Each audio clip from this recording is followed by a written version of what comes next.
Morning friends, welcome back to my channel. तर कशा आहात तुम्ही सगळे? आय होप तुम्ही सगळे खूप छान आणि मस्त मजेत असणार.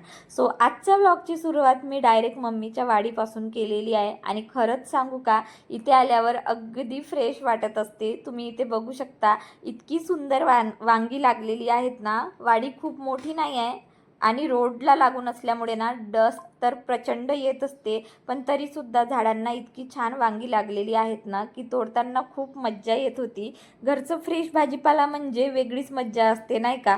झाडावरून ताजी ताजी भाजी तोडायची आणि त्याच दिवशी तिची भाजी करून खायची. वाव, किती सुंदर ना. कालच माझी बहिणी गावावरून आलेली होती, त्यामुळे आज आम्ही दोघीही मिळून सकाळपासूनच कामाला सुरुवात केलं. बऱ्यापैकी किचन आमचं पूर्णपणे सेट झालेलं आहे. म्हटलं चला आत्ता थोडा वेळ होता, आधी वाडीत जाऊया आणि जे काही फ्रेश भाजीचं असेल ते आपण तोडून आणूया. म्हणून आम्ही इथे वांगे तोडायला जे आहे ते आलेलो होतो. तुम्ही कधी अशी वांग्याची वाडी बघितली आहे का? मला कमेंट्समध्ये नक्कीच सांगा. आत्ता वाडी थोडी अस्ताव्यस्त झाली आहे कारण मम्मीची तब्येत ठीक नाही आहे, म्हणून पूर्ण मम्मीने तेवढी काही साफसफाई केलेली नाही. पण ही पूर्ण वाडी मम्मीने लावलेली आहे आणि तिची काळजी पण तीच घेत असते. सो इथे शेवग्याच्या शेंगाचं झाड आहे, भरपूर झाडं आहेत, मिरचीचे झाडं आहेत, त्यासोबतच आंब्याचे झाडं आहेत. पण मी तेवढं काही शूट केलेलंच नाही. मागच्या व्लॉगमध्ये मी तुम्हाला ऑलरेडी दाखवलेले आहेत. त्यानंतर मला अचानक आयडिया आली की चला आज काहीतरी हेल्दी आणि वेगळं बनवूया. म्हणून मी इथे शेवग्याच्या शेंगाचे जे पानं असतात ना, पानाचे पराठे इतके छान लागतात ना की खूपच जास्त. याला काही जण मोरिंगा लिव्स असं पण म्हणतात. तर मी ते ताजेतवाने कोवडी पानं तोडून आणली आणि एका बाउलमध्ये वेगळी काढून घेते आहे. आणि मी म्हटलं चला माहेरकडच्या लोकांना काहीतरी वेगळा पदार्थ आपण खायला घालून पाहू बघूया. म्हणून मी हे पानं तोडून छोटे छोटे त्याचे तुकडे करून घेते आहे. आणि माझ्या भावाची मुलगीसुद्धा म्हणजे आलेली आहे. सो मी घरी आहे आणि ती असली की ती माझ्या मागे मागेच फिरत असते. तिला इथे काउंटर टॉपवर बसवलं आणि म्हटलं चला तू ती तिचं दूध पिण्याचं प्रोग्राम जे आहे ती करत होती, त्यासोबतच ते माझ्या कामामध्ये सुद्धा हात लावू लागत होती आणि तिचं रडणं नॉनस्टॉप सुरू होतं. त्यामुळे तिचं एंटरटेनमेंट करत करत मी इकडे पाला निवडत होती. खरंच सांगते, शेवगाच्या पाण्याचे पराठे खूप टेस्टी लागतात.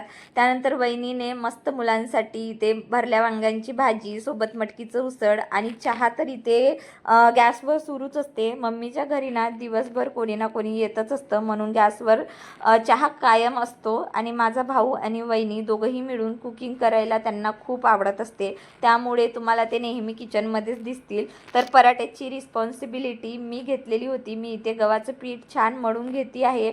सो शेवगाचे पानं धुवून घेतल्यानंतर त्यामध्ये मिरची, लसूण, आलं, जिरं आणि थोडी कोथिंबीर घालून मी त्याची मस्त पेस्ट बनवली. त्यात गव्हाचं पीठ आणि थोडंसं तांदळाचं पीठ मिक्स केलं. मिरची थोडी म्हणजे तिखट नव्हती, म्हणून मी ते लाल तिखटसुद्धा टाकलेलं आहे. सोबत हळद, मीठ आणि तीळसुद्धा मी इथे घालणार आहे. सो मस्त इथे धन पावडर टाकून घेतलं 1 चम्मच. त्यानंतर मी इथे थोडीशी तीळ जी असते ना ती टाकून घेतली. आणि खरंच सांगू का, एकदा तरी हे पराठे नक्की बनवून बघा. मोरिंगा लिव्समध्ये इतके विटॅमिन्स आणि न्यूट्रिशन असतात ना, स्किन, हेअर अँड ओव्हरऑल बॉडीसाठी खूप फायदेशीर असतात. तर आता मी सगळं मिक्सचर छान मिक्स करून पराठ्याचं डो तयार करत आहे.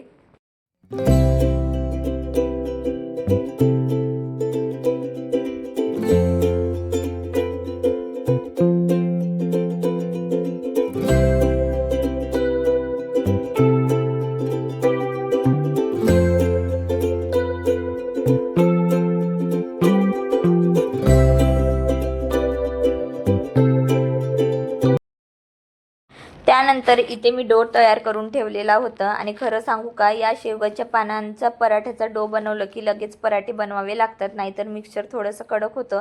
तोपर्यंत बाहेर काही पाहुणे आले होते, त्यामुळे मी त्यांना चहा द्यायला गेले आणि इकडे वहिनीने मस्त पराठे बनवायला सुरुवात केलेली होती.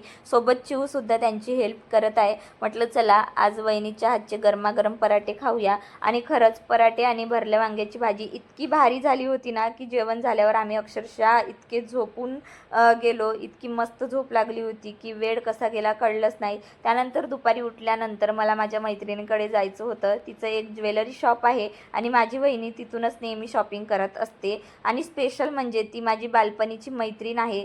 खरंच सांगू का, लहानपणीचे मित्रमैत्रीण पुन्हा भेटले की वेगळीच असं खुशी मिळत असते. मग आम्ही तिच्या शॉपमध्ये गेलो आणि तिथे इतक्या सुंदर सुंदर वस्तू होत्या ना. लग्नासाठी वहिनीची शॉपिंग पण बाकी होतीच. म्हटलं चला शॉपिंग पण होईल आणि मैत्रिणीची भेटसुद्धा होईल. मग मी तिला म्हटलं चल तुझं थोडंसं शूटिंग करते आणि तिच्या शॉपचे काही क्यूट क्लिप्स मी इथे व्लॉगमध्ये शूट केलेले आहे. तिच्याकडे खूप सुंदर इमिटेशन ज्वेलरी आहे, बँगल्स, इयरिंग्स, बॅग, एक्सेसरीज म्हणजे लेडीज कॉर्नरमध्ये लागणाऱ्या ऑलमोस्ट सगळ्या वस्तू तिच्याकडे मिळतात. आणि हे शॉप आष्टीला आहे. तुम्ही बहुतेक वेळा गावाचं नाव ऐकलं असेल, नाही ऐकलं असेल तरी आत्ता तुम्हाला कळलंच. त्यानंतर आम्ही मार्केटमध्ये आलोच होतो, तर म्हटलं चला किचनसाठी काही वॉलपेपर घ्यायचे होते, कारण किचनचे कप्पे थोडे सिंपल दिसत होते. म्हटलं चला थोडंसं स्टायलिश लूक देऊया. मग मी इथे बुक डेपोमधून काही वॉलपेपर घेऊन घरी आले आणि आता ते कप्प्यांचे साईजप्रमाणे कट करून मी किचन असं मस्त डेकोरेट करण्याचा प्रयत्न करणार आहे. आणि तुम्ही इथे बघू शकता, माझ्या भावाची मुलगी मध्ये मध्ये लगेच म्हणते की मी करू, मलाच करू द्या. लहान मुलांना कुठलंही काम दिलं की आधी स्वतःलाच त्यांना करायचं असतं. बापरे, तर किती उत्साह तिचा तुम्ही बघू शकता. अगदी तिला सीझरसुद्धा तिलाच घ्यायचं होतं. ती म्हणते की मीच कट करणार, मीच लावणार. आणि हे वॉलपेपर जे आहे ना, स्टिकर वॉलपेपर आहे. स्टिकर निघालं की ते डायरेक्ट चिपकून जात असते आणि या कप्प्यांसाठी मला एकदम बेस्ट आयडिया वाटलं, म्हणून मी हे घेऊन आलेली आहे.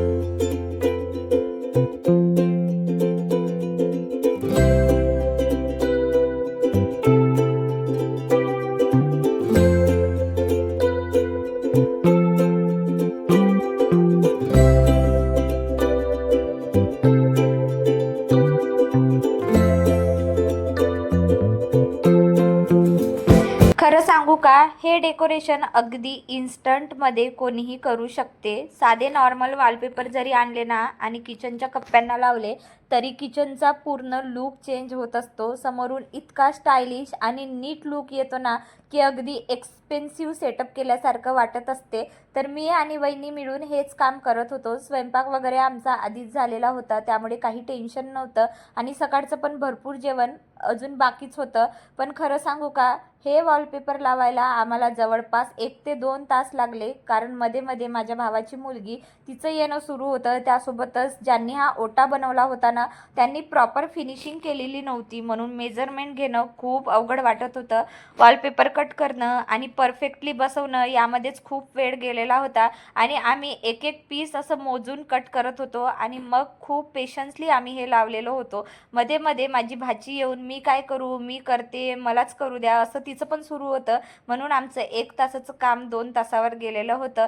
पण शेवटी जेव्हा कंप्लीट लूक तयार झालेला होता ना, की बापरे, किचन इतकं सुंदर दिसत होतं की अक्षरशः म्हणजे बघतच राहावं असं वाटत होतं. तुम्ही आता बघू शकता, दुरूनच असं वाटते की आम्ही काही स्टाईल वगैरे लावलेली आहो, पण ॲक्च्युली ते फक्त वॉलपेपर होतं. आणि खरंच छोट्या छोट्या गोष्टींनी घराला किती सुंदर लूक येतो ना. त्यानंतर रात्री आम्ही सगळे फॅमिलीसोबत बसून जेवण करत होतो आणि टी व्हीवर मी माझ्या लग्नाची CD लावलेली होती. अगदी सगळे मिळून जुन्या आठवणी आम्ही एन्जॉय करत बसलेलो होतो. लग्नाच्या आठवणी म्हणजे खरंच खूप स्पेशल मोमेंट असतात ना. पूर्ण लग्नाचा दिवस पुन्हा डोळ्यासमोर आल्यासारखं वाटत होतं. म्हटलं चला माझ्या लग्नाचे काही क्यूट क्यूट मोमेंट्स मी तुमच्यासोबत पण शेअर करते.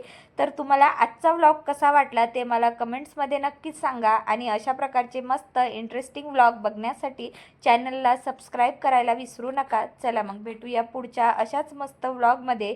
तोपर्यंत तुम्ही स्वतःची काळजी घ्या. So bye friends, have a good day.